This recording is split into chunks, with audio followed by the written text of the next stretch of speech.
Hello friends, welcome to my channel study with Ankita. स्वागत है आप सभी का मेरे इस यूट्यूब चैनल पर। आज हम इस वीडियो में डिस्कस करेंगे सेल का सेकंड पार्ट। इस पार्ट में हम डिस्कस करेंगे इंट्रासेलुलर ऑर्गेनेलिस के बारे में।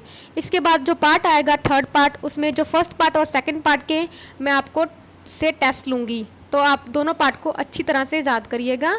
तो चलिए शुरू करते हैं। अगर आपने मेरे चैनल को सब्सक्राइब नहीं किया हुआ है तो प्लीज़ इसे सब्सक्राइब कीजिए और साथ में बेल आइकन को भी प्रेस कीजिए। तो पहले हम पढ़ते हैं न्यूक्लियस के बारे में, यानी कि हमारी फर्स्ट जो सबसे मेन इंपॉर्टेंट पार्ट होगा सेल का, उसके बारे में हम डिस्कस करेंगे न्यूक्लियस। न्यूक्लियस यानी कि नाभिक। नाभिक न्यूक्लियस को हम बोलते हैं ब्रेन ऑफ द सेल, क्योंकि जो हमारा सबसे ज़रूरी काम होता है वो इसी में ही होता है। यानी कि जिस तरीके से हमारा जो बॉडी है उसे कौन कंट्रोल करता है? ब्रेन। तो जो सेल है, सेल को कौन कंट्रोल करेगा? यानी कि न्यूक्लियस कंट्रोल करेगा। तो जो न्यूक्लियस की डिस्कवरी की थी वो की थी रॉबर्ट ब्राउन ने। मैंने आपको पिछली वीडियो में बताया था न्यूक्लियस की डिस्कवरी की थी रॉबर्ट ब्राउन ने, और जो सेल की डिस्कवरी थी वो की थी रॉबर्ट हुक ने। ठीक है, दोनों नाम सेम है रॉबर्ट, तो आप इससे बिल्कुल कन्फ्यूज़ मत होइएगा। ठीक है, तो हम जो न्यूक्लियस है उसे बोलते हैं ब्रेन ऑफ द सेल। यह है एक न्यूक्लियस की डायग्राम, जो इसके बीच में आपको दिख रहा है इसे बोलते हैं हम न्यूक्लियोलस, और ये जो आपको धागे जैसा कुछ दिख रहा है इसे बोलते हैं क्रोमेटिन। और ये है हमारी न्यूक्लियर मेम्ब्रेन और ये न्यूक्लियर पोर्स। ठीक है, न्यूक्लियस का वर्क क्या होता है? न्यूक्लियस में जो हमारा डीएनए मटेरियल होता है, यानी कि जो जेनेटिक मटेरियल होता है, वो न्यूक्लियस में ही स्टोर होता है। जो इसकी न्यूक्लियर की मेम्ब्रेन्स हैं, इसमें जो बाकी की हमारी ऑर्गेनेलिस होती हैं इसी से ही आती हैं। जैसे कि हमारा एंडोप्लाज्मिक रेटिकुलम, ये हमारे जो न्यूक्लियस होता है इसी में से ही आगे बनता है। ठीक है, अब जिसमें न्यूक्लियस नहीं होता है, यानी कि उसमें जो हमने पिछली वीडियो में बताया था, जिसमें न्यूक्लियस नहीं होगा तो उसमें जो ऑर्गेनेलिस थी वो भी नहीं होगी। जैसे कि प्रोकैरियोटिक सेल्स में जो होते हैं उनमें न्यूक्लियस नहीं होता है, इसलिए उनमें जो बाकी की ऑर्गेनेलिस होती हैं वो भी नहीं होती हैं। ठीक है, न्यूक्लियस यानी कि brain of the cell. Nucleus क्या है? सबसे मोस्ट इंपॉर्टेंट हमारी ऑर्गेनेली है सेल में। It contains the genetic material. इसमें क्या है? जेनेटिक मटीरियल होता है हमारा DNA, which is responsible for controlling and directing all the activities of the cell. यानी कि मैंने आपको पहले बताया, जो हमारा डीएनए है यानी कि जो हमारा न्यूक्लियस है, वो जो हमारी जो सेल की सारी एक्टिविटीज़ हो रही हैं वो न्यूक्लियस ही कंट्रोल कर रहा है। इसीलिए हम न्यूक्लियस को ब्रेन ऑफ द सेल भी बोलते हैं। ऑल द आरएनए यानी कि ribonucleic acids and DNA deoxyribonucleic acid needed for the cell are synthesized in the nucleus. यानी कि जो भी हमें आरएनए चाहिए वो भी हमारा किस में बनता है? न्यूक्लियस में ही बनता है। नाभिक कोशिका में सबसे महत्वपूर्ण अंग है। इसमें आनुवंशिक सामग्री डीएनए शामिल है, जो सेल की सभी गतिविधियों को नियंत्रित और निर्देशित करने के लिए जिम्मेदार है। कोशिका के लिए आवश्यक सभी आरएनए नाभिक में संश्लेषित होते हैं। ठीक है, तो आपको याद रखिएगा नाभिक किसकी खोज की थी? नाभिक में रॉबर्ट ब्राउन ने। आगे पढ़ते हैं। आगे हमारा एंडोप्लाज्मिक रेटिकुलम। एंडोप्लाज्मिक रेटिकुलम मैंने आपको पहले बताया कि ये किससे निकलेगा? जो हमारी न्यूक्लियर मेम्ब्रेन है ये बिल्कुल उसी से निकलेगा। आप पहले इसकी डायग्राम अच्छे से देखिए। ये हमारा एक तरह का न्यूक्लियस, ठीक है, न्यूक्लियस के पोर है, इसी में से जो हमारा जो एंडोप्लाज्मिक रेटिकुलम है निकल रहा है। एंडोप्लाज्मिक रेटिकुलम भी दो तरीके के होंगे, एक होगा स्मूथ एंडोप्लाज्मिक रेटिकुलम, एक होगा हमारा रफ एंडोप्लाज्मिक रेटिकुलम। दोनों में डिफरेंस क्या है आप इसको ध्यान से देखिए। इस पिक्चर को यहाँ पे आप देख सकते हैं, यहाँ पे जब मैं अपना पेन चला रही हूँ वहाँ पे देखिए, जहाँ पे अगर छोटे छोटे दाने दिख रहे हैं ना, दाने, ये हमारे दाने क्या होते हैं? ये होते हैं राइबोसोम्स। ठीक है, राइबोसोम्स। ठीक है, और ये कहाँ पे हैं? ये जो परतें हैं न्यूक्लियस की, जो एंडोप्लाज्मिक रेटिकुलम की जो परतें हैं वहाँ पे हैं, इसलिए हम इसे बोलते हैं रफ एंडोप्लाज्मिक रेटिकुलम। तो यानी कि ये क्या हुआ? रफ एंडोप्लाज्मिक, यानी कि खुरदरा। अगर आप किसी चीज़ पे खुरदरा कुछ लिखोगे तो वो खुरदरा हो जाएगा, इसीलिए इसका नाम पड़ा रफ एंडोप्लाज्मिक रेटिकुलम। यानी कि इसके ऊपर क्या होता है? राइबोसोम्स होते हैं। और स्मूथ कौन से होंगे? अब आप ये वाला हिस्सा देखिए, अब इसमें आपको कोई दाने नहीं दिख रहे हैं, तो ये क्या होगा? हमारा स्मूथ एंडोप्लाज्मिक रेटिकुलम, यानी कि जहाँ पर कोई भी दाने नहीं हैं। अब दोनों के फंक्शंस क्या होंगे? जो रफ एंडोप्लाज्मिक रेटिकुलम होगा उसके ऊपर क्या है? राइबोसोम्स। राइबोसोम्स क्या करते हैं? राइबोसोम्स क्या होता है? क्या करते हैं? प्रोटीन बनाते हैं। यानी कि हम राइबोसोम्स को क्या बोलते हैं? प्रोटीन की फैक्ट्री बोलते हैं। तो जो रफ एंडोप्लाज्मिक रेटिकुलम होंगे उनका काम क्या होगा? प्रोटीन का काम, प्रोटीन बनाना। ठीक है, RER यानी कि प्रोटीन। और जो स्मूथ होंगे, यानी कि अगर ये स्मूथ हैं तो इनका भी कुछ ना कुछ काम होगा। ये क्या करते हैं? हमारी बॉडी को डिटॉक्सिफिकेशन का काम करते हैं। डिटॉक्सिफिकेशन मतलब जो भी हमारे शरीर में जो टॉक्सिक मटेरियल है, यानी कि जो अनवांछित मटेरियल है उसे बाहर निकालना, मतलब उसकी जो हमारी उसे सही करना, उस मटेरियल को साफ करने का काम करता है स्मूथ एंडोप्लाज्मिक रेटिकुलम। ठीक है, आप इसे याद रखिएगा दोनों चीज़ों को अच्छे से। आगे देखिए द रफ ईआर। ठीक है, studded with millions of membrane bound ribosomes is involve with the production, folding, quality control and dispatch of some proteins. ठीक है, ये प्रोटीन का काम करेंगे। और जो स्मूथ ईआर है is largely associated with lipid manufacture, यानी कि जो हमारा फैट होता है उसे बनाने का काम, एंड मेटाबॉलिज्म की जो हमारी एक्टिविटीज़ होती हैं, and steroid production, hormone production. It also has a detoxification function. लाखों झिल्लीदार राइबोसोम से जड़ी किसी न किसी ईआर कुछ प्रोटीन के उत्पादन, तह, गुणवत्ता निरंतर और ऑपरेशन के साथ शामिल है। जो चिकना, यानी कि चिकना मतलब स्मूथ ईआर होता है हमारा, काफ़ी हद तक लिपिड निर्माण और चयापचय और स्टेरॉयड उत्पादन, हार्मोन उत्पादन के साथ जुड़ा हुआ है।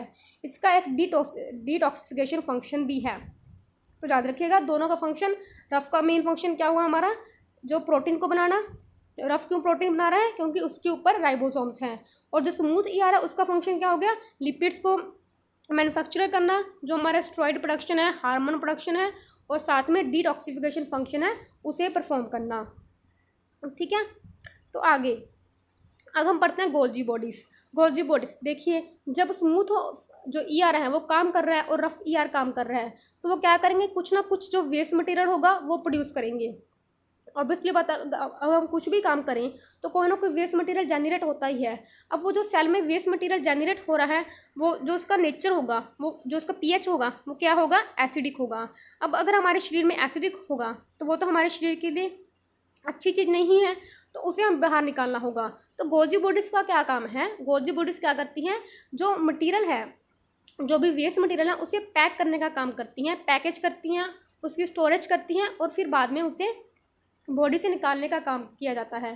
तो इसलिए हम जो गोल्जी बॉडीज़ हैं उन्हें बोलते हैं ट्रैफिक पुलिस, यानी कि ये ट्रैफिक पुलिस है हमारे सेल की, यानी कि ये मटेरियल को देखते हैं कि किसी मटेरियल को अंदर आना है, किसी को बाहर जाना है। ठीक है, ये ट्रैफिक पुलिस का, यानी कि सारा मटेरियल जो, जैसे ट्रैफिक पुलिस क्या करती है, रोड होती है, रोड में जो किस कार को पहले जाने देना है, किस कार को बाद में आने देना है, ये सब मैनेज करती है। ऐसी हमारी जो गोल्जी बॉडीज़ हैं वो मैनेज करती हैं। जो गोल्जी अपरेटस है इसकी खोज की थी कैमिलो गोल्जी ने, इसलिए इसका नाम पड़ गया गोल्जी बॉडीज़। अब आप इस डायग्राम को अच्छे से देखिए, जो आपको जो ट्रांसफेस दिख रहा है, ये ट्रांसफेस होता है इसका एंडोप्लाज्मिक रेटिकुलम की तरफ। और ये क्या करता है, जो वेस्ट मटेरियल इससे प्रोड्यूस होता है एंडोप्लाज्मिक रेटिकुलम से, ये जहाँ पे आपको जो कुप्पे से दिख रहे हैं ना, इस तरह से बॉल्स वगैरह से, ये यहाँ पे जो मटेरियल होता है उसे स्टोर करता है, पैक करता है उस मटेरियल को, फिर यहाँ से शिपिंग होती है। यानी कि इसके बाद जो वो बनते हैं ना, हमने सुना होगा लाइजोसोम्स सुने होंगे, वो यहाँ पे लाइजोसोम्स बन जाते हैं। यानी कि ये क्या, लाइजोसोम्स क्या है, ये हमारा वेस्ट मटेरियल है। लाइजोसोम्स क्या हो गए, एक तरह का वेस्ट मटेरियल हो गया जो गोल्जी बॉडीज पैक करके रखती हैं हमारे शरीर में, और फिर इन्हें बाहर निकाल दिया जाता है। अब ये लाइजोसोम्स में वेस्ट मटेरियल है तो इसका जो नेचर होगा वो होगा एसिडिक। ठीक है, अब आपने सुना होगा कई बार कि जो लाइजोसोम्स होते हैं उसे हम बोलते हैं हम suicidal bags of the cell. क्या होता है, जब लाइजोसोम्स फट जाएं, यानी कि काफ़ी मात्रा में फटने लग जाएं, सेल के अंदर ही फटने लग जाएं, तो वो क्या होगा, जो हमारा सेल होगा वो भी उसके साथ ही फट जाएगा, क्योंकि जो उसका नेचर होगा लाइजोसोम्स का, वो क्या नेचर होगा, एसिडिक नेचर होगा। इसकी वजह से जो लाइजोसोम्स होंगे वो फटेंगे, तो जो हमारा सेल है वो भी फट जाएगा। इसलिए हम लाइजोसोम्स को बोलते हैं suicidal bags of the cell. ठीक है, आगे पढ़ते हैं गोल्जी बॉडीज़।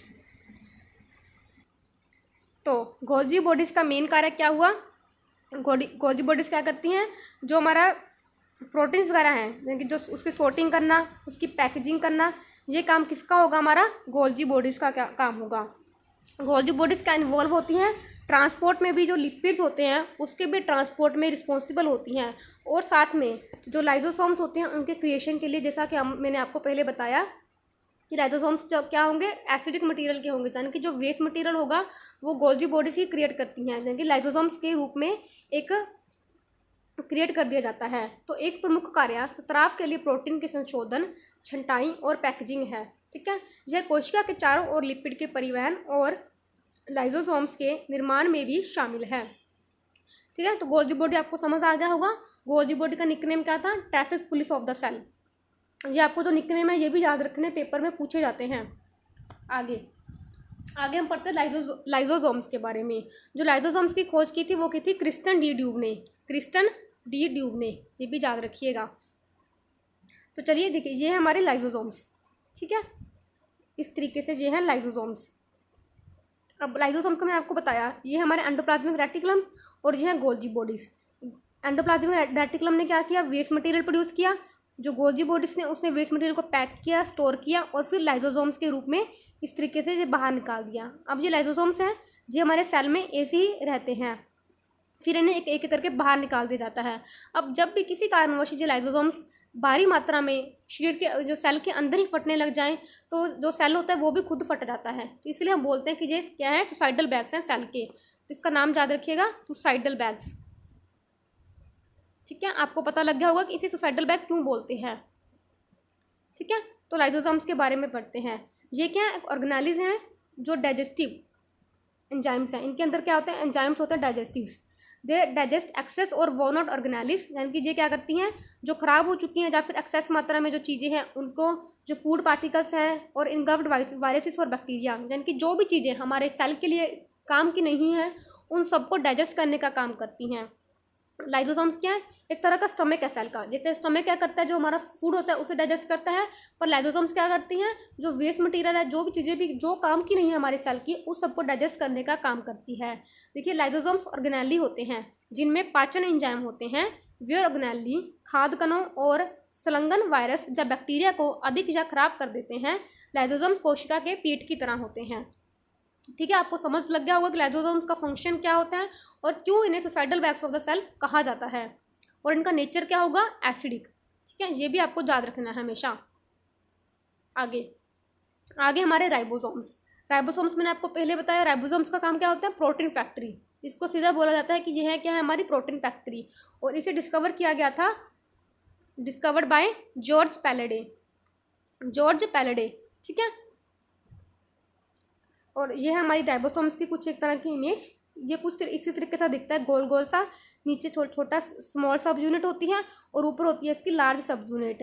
और ये क्या है, एक तरह का प्रोटीन वायर होती है जो कि जिसमें इसमें mRNA लिखा हुआ होता है।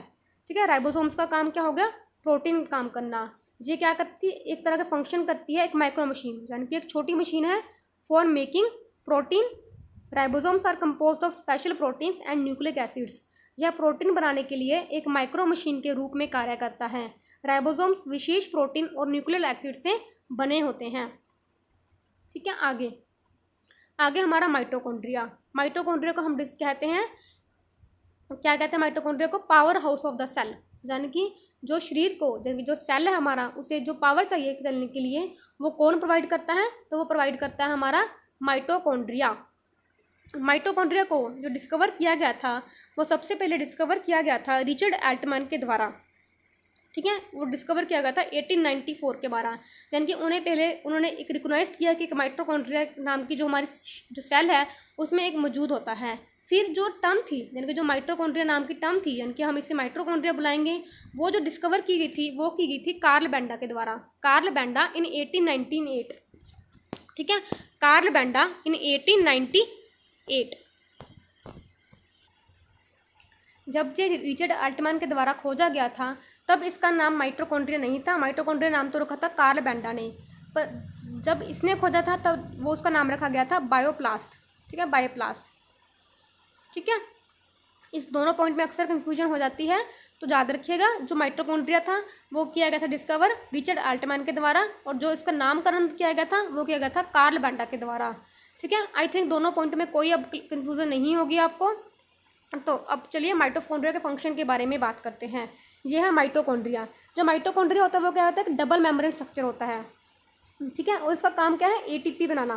एटीपी जिसे कि हम बोलते हैं energy currency of the cell.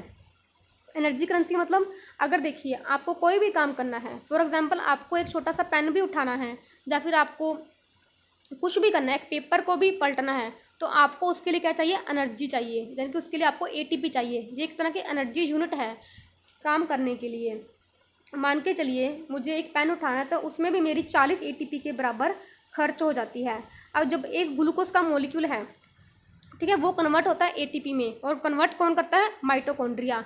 तो वो जो एक ग्लूकोज का मॉलिक्यूल है वो कितने एटीपी में कन्वर्ट होगा, 36 एटीपी में। बनते तो 38 एटीपी हैं, बट जो 2 एटीपी होते हैं वो इस प्रोसेस में इनकी जो प्रोसेस लग रही है माइटोकॉन्ड्रिया को एटीपी में कन्वर्ट करने में, ग्लूकोज को एटीपी में कन्वर्ट करने में, वो उसमें 2 एटीपी खर्च हो जाते हैं। जो हमें रिमेनिंग इनकी टोटल मिलता है वो कितना मिलता है एटीपी, 36 एटीपी मिलता है।